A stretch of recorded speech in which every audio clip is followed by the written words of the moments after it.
Welcome to the May episode of Curiosity. This is episode number 43, and I'm talking to you from a place called Mantapam in Tamil Nadu. You can hear the sound of the surf, the beating of the surf background. It's one of the best places. I really love here. And me, along with my two students who are recording this one, Mr. Nilesh and Mr. Uttal, came here for sampling the field collection of the seaweed. So I'm basically a taxonomist working on the seaweed taxonomy. So we came here to collect the seaweed. So this is such a pristine beach with full of biodiversity. Yes, May, I'm looking forward for the Biodiversity Day. International Day for Biological Diversity is falling on 22nd of May. I'll come to that in a short while. Before that, this is a May episode. Today is the 1st of May, the World Labor Day. We always start with the etymology of the word May. So the May comes from Maya. Maya is a Greek goddess of fertility and elderly people, the adults, right? In contrast, the next word, June, is from, the word is Euneurus. Euneurus is the Greek word that means young. So the June is for the young people, while May is for fertile adults. So very interesting, isn't it? And also, this is the month of lily of valley. That is it's a flower, lily flower, and florography. You remember, florography is the field in which each month there is a designated flower. So like valley of flowers, you can see the flowers. So I'm not sure this flower do exist there. Lily of valley. This is from the Valeria majalis. That is the scientific name of that. So last month here in India, a lot of things happened in the field of sciences. The biggest one is the quantum physics. There is a huge boost. There is a national mission on quantum computing. We just released here in India about 6,000 crore rupees. That's a major national mission on the quantum computing. And also there is a LIGO India that has also come up here. The government of India decided that there will be a LIGO observatory. LIGO is the gravitational wave observatory. That is going to be established in Maharashtra, and that is also a major project, 2,600 crore rupees. Both has been approved by the cabinet. And there is a new development. All these DST institutes are now merging into just two institutes. And some of the institutes are closing down. For example, Vigyan Prasar, I really love that institute. My book have been published, and The Voyage to Antarctica, that has been published, that wonderful institute.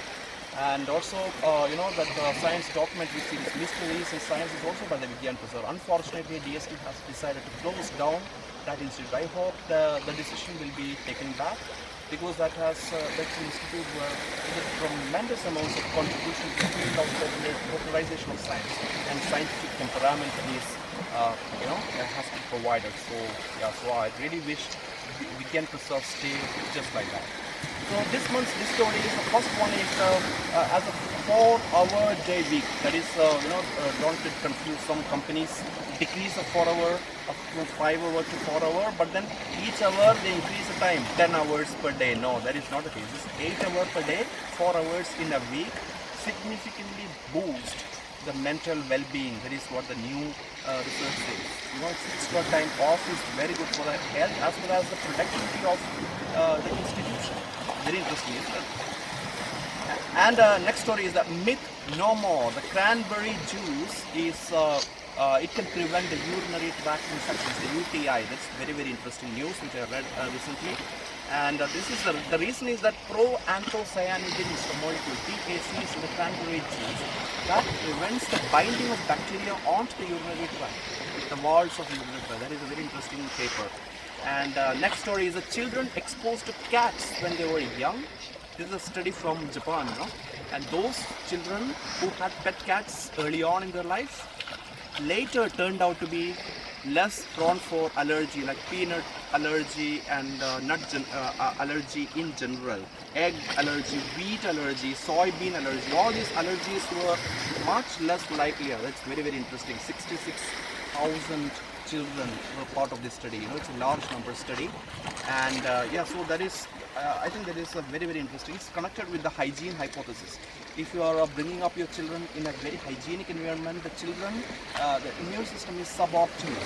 So if you have an optimal immune system, it's important that we expose ourselves to the dirt. Play safe. That is what the study is all about. Now, fourth study is that the camera, right? During the time of COVID, most of the classes were online, and the instructors used to demand that your camera should be on to make sure you're not multitasking, you know. Is it good? No, it's not good. As per this new research that says that there is a, the appearance anxiety. It induces social appearance anxiety. You know, in the children, the students are prone for this anxiety, and they want to appear good.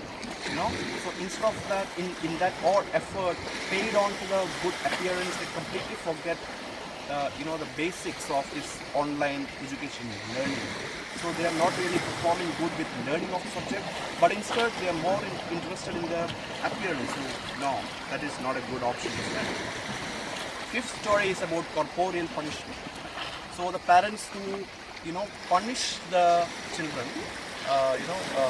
for example, obedience or whatever, the lie, you start beating your children. So that is not good for the children's mental well-being on a long term. That is very, very interesting finding.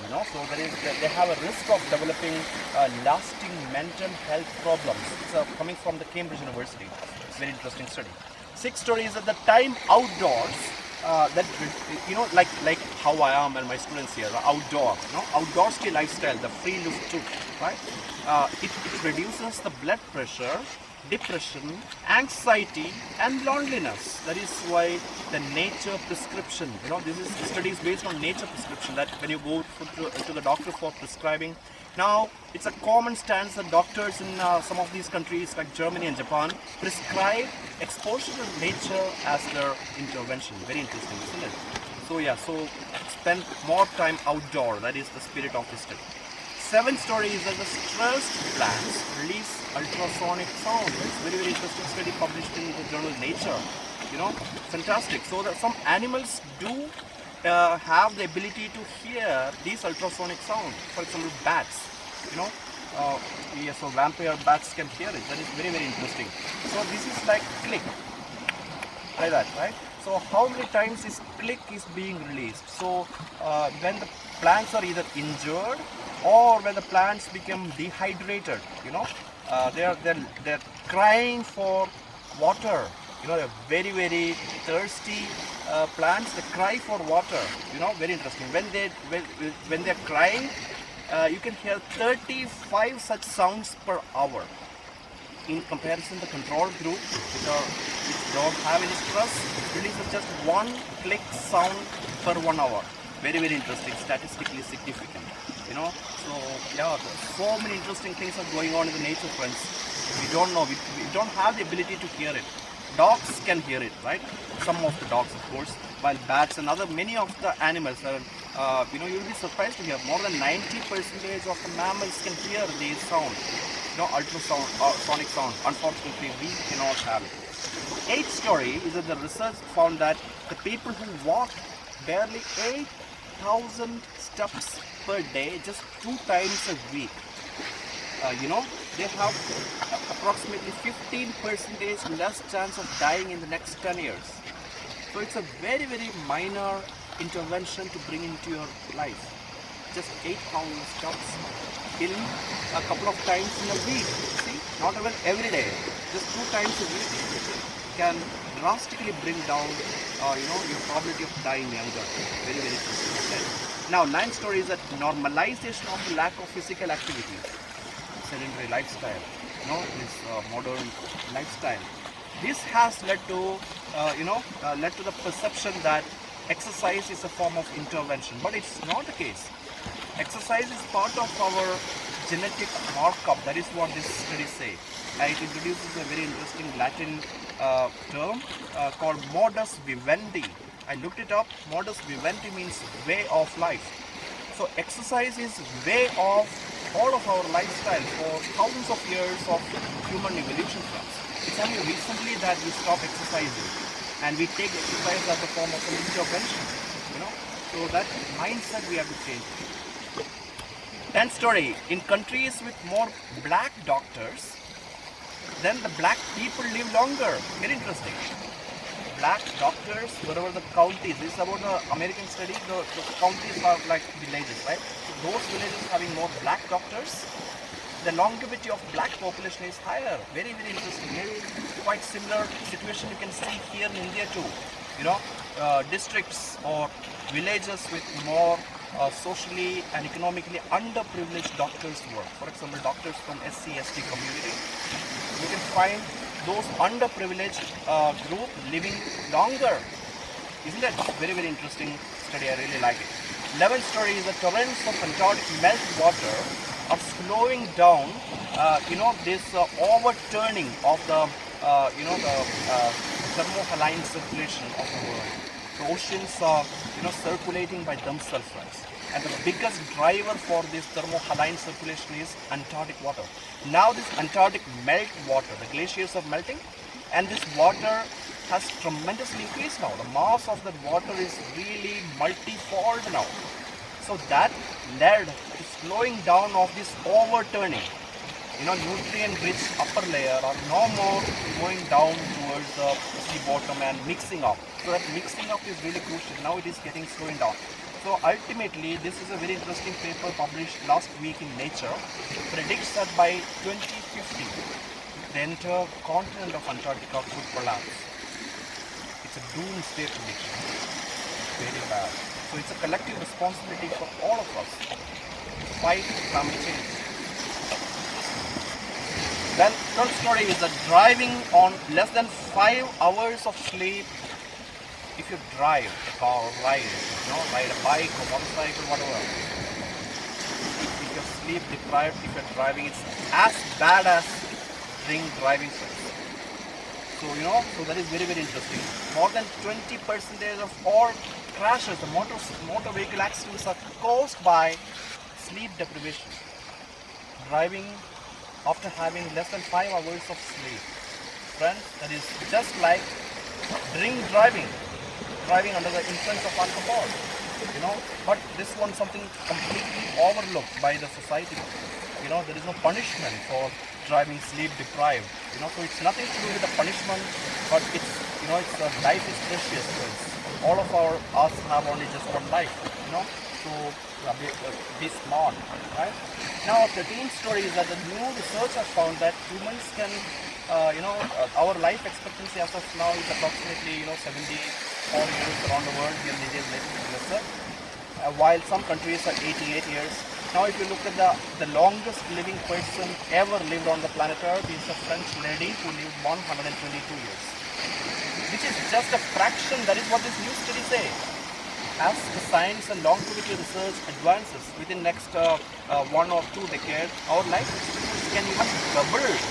Can you believe it? Living 200 years, 300 years can become a norm, friends. Science can do wonders. To turn back this 100 years, our life expectancy had just been 35 years. Science has gifted us second life. If you are more than 40 years like me, I'm already living on my second life, friends, thanks to the science. So longevity, friends, longevity research need a lot of money. Science need a lot of money. Science need a lot of committed research. That is how the science works. Now, 14th story is about the hearing aids. If you have hearing loss, so if you do not treat the hearing loss by using this, hearing aid, then you are more prone for developing dementia. That's very interesting. Hearing aids can significantly reduce dementia, like Alzheimer's disease, all those problems concerned with the cognitive ability, the reduction in cognitive ability. The reason is that if you are using a hearing aid, your life is significantly increased. The quality of life. And the chances of fall will be much lower. So, all these things are really important, right, for the longevity as well as prevention of the Alzheimer's. And also the hearing aid helps for much more close-knit social interactions. So that is very, very interesting. And final story of the last month is that new simulations show that moon, do you know how moon formed? When the small planet Earth, so early on the planet Earth was very small molten iron blob. It was hit by another planet of the Mars size called Theia, and it smashed onto the Earth, and some part of the Earth ejected into the atmosphere to form the moon. the giant impact hypothesis. You know, so, and the process of the moon formation, the new research that is published in the journal Astrophysical Journal Methods, very high impact factor, it's a fantastic journal. This formation of Earth, as per the new simulation say, it might have happened just within a matter of hours. Earlier thought it matter of a couple of years. No, it's just a matter of hours. Formation of moon might have taken. Fantastic, isn't it? So that is really, really interesting. Do join our Facebook group for more exciting, curiosity-driven stories like this. Okay? And now coming next is the observations for the next week. Okay, observations include the 3rd of May is a World Press Freedom Day. There is a global ranking of the countries based on press freedom, the World Press Freedom Index. So freedom of press is extremely important, isn't it? 5th is the full moon day of the month. This month, May, full moon is known as flower moon. Very interesting. And also that is Buddha Purnima. It's a very, very important day for Buddhists. UN observe this day as Vesak. Vesak is also Buddha Purnima. It's the same thing. So it's a full moon day. Very interesting. Purnima, right? 5th is also penumbral lunar eclipse. So penumbral is kind of a shadow. So in which you will see little bit lesser in the intensity of the moon. So you really need a very good eyesight to see that penumbral lunar eclipse, not like umbral lunar eclipse, which is a lot more dramatic.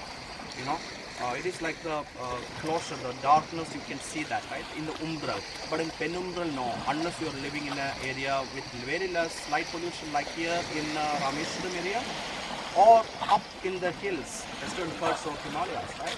Otherwise, you cannot see that phenomenon. And also, that is the start of Eta Aquaris meteor shower, 5th of May. 12th is the World Plant Health Day. 13th is World Day for Migratory Birds. And also Moon Saturn conjunctions you can see on 13th. 16th is World Light Day. And 17th is the day for road safety. Friends, remember the story which I featured this month's episode? Just like drink driving, sleep-deprived driving is as dangerous. More than 20% of accidents. Okay, Road Safety Day falls on 17th. 17th is also World Telecommunication and Information Society Day. And on the same day, SpaceX Falcon rocket is going to take 4 astronauts into the ISS, International Space Station. 2 American scientists and 2 Saudi millionaires. So these are millionaire tourists is going to the ISS. The space exploration is now open to everybody. If you have money, you can go to space. Very interesting, isn't it? And also the best day to spot the Venus. Okay, so 17th. 20th is the day for bee, World Bee Day. 21, you like tea drinking? All the tea drinkers unite. 21 is your day, the World Tea Day. 22nd, I told you, UN World Biodiversity Day, International Biological Diversity Day is on 22nd. And 23rd, you can see Moon and Venus together, conjunction. And the next day, 24th, Moon-Mars conjunction. 29th is the best day for spotting Mercury. And 31st is No Tobacco Day, against smoking. No Tobacco Day. And somewhere in the May, well, the date has not yet been finalized, New Zealand's Rocket Lab is a very, very small company. I really love this kind of small startup from into the space exploration. So it's such a small startup from New Zealand, Rocket Lab. They are launching a very interesting satellite to the Venus. And the satellite is known as Photon. Very good. I'm really looking forward to it. Photon. My best wishes this launch. Rocket Lab, guys in Rocket Lab, Photon launch is scheduled somewhere in the May. Now coming to the last section of the curiosity, the opportunities for the students and young researchers. So of course our Mentex call of Young Academy is open now. If you are from an institute having a permanent job with a PhD, you can apply to become a lifelong fellow of the Young Academy of India. It is completely free.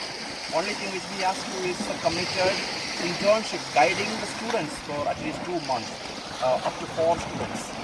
So that is what. If you are interested, please apply to become the mentor of the Mentex. Happy to share our academy is enlisted with International Science Council. And it's the only young academy from India get enlisted with ISS. Okay. Now there is a card by HFSP, very very prestigious. It's called Human Frontiers in Science program that enable you to do the postdoc in France. 11th May is the deadline for this call. Indo-Israel, bilateral call is open now. 2nd May, tomorrow is the deadline. It's too late in case you haven't applied for it, if you haven't tried yet.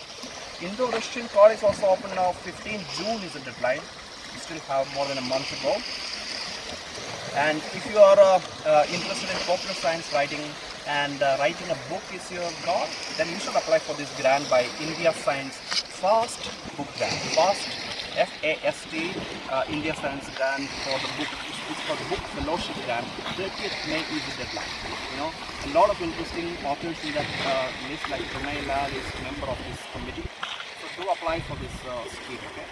And EMBO Global Investigator Network call is also open now if you are working in a molecular biology field. EMBO is a European Molecular Biological Organization, Heidelberg in Germany, right?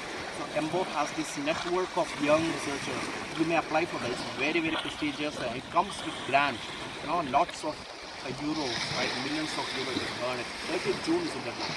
And of course, there are several SRF, JRF calls, project assistant call, which I keep on sharing through our network of more than 20,000 active members now. The Curiosity group is one of the biggest science group in India. I'm really happy about it. Do join our group if you haven't. And also please come in our Facebook group, okay? And also, as usual, I have life skills book with me. And do order online. There is a link right here below the show notes. Check it out. And at a reduced price, I'm going to sell that book to you for just 435. It took me more than a year researching on that book. Okay, so please do consider. And that's it for this month's episode of the May episode. May's God is about fertility. I hope this month is really fertile in terms of productivity and health. For all of you, my best wishes. Sayonara, goodbye from this so beautiful coastline of Rameshwaram. This is Mandapam area I'm talking to you from. And I'm moving from here to Kochi in Japan. And I'm really happy to take you virtually to this really great land of Tamil. The cultural capital of India. Thank you. Take care of yourself, and if you can, someone else too. Goodbye.